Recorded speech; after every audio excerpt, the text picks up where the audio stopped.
Racism, power imbalance, and the lack of informed consent allowed the Tuskegee syphilis study to continue because the participants were viewed as less worthy of protection and respect. The study targeted poor black men based on false beliefs that syphilis affected them differently. These racist assumptions made it easier for researchers to justify withholding treatment and observing the disease without intervention. The men were chosen because they were vulnerable and had limited access to health care, which reflects systemic racism in medical research and public health at that time. Power imbalance also played a major role. The researchers had medical authority, education, and institutional support, while the participants trusted the healthcare system and depended on it for care. This imbalance meant the men did not question the study or advocate for themselves.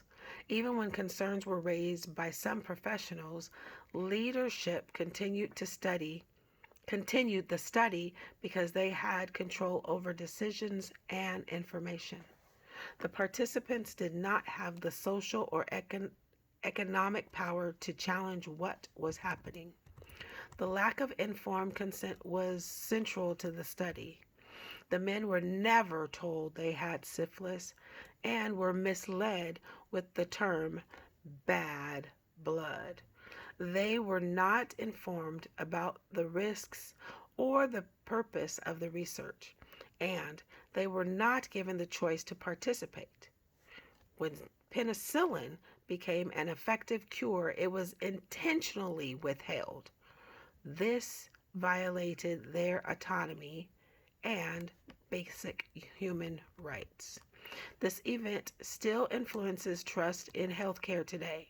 Many Black individuals and communities remain skeptical of medical research, clinical trials, and public health recommendations because of this history. This mistrust can affect healthcare decisions, participation in research, and willingness to seek care. It also impacts communication between patients and providers, especially in areas such as maternal health and mental health. Rebuilding trust requires transparency, respect, cultural awareness, and patient-centered care.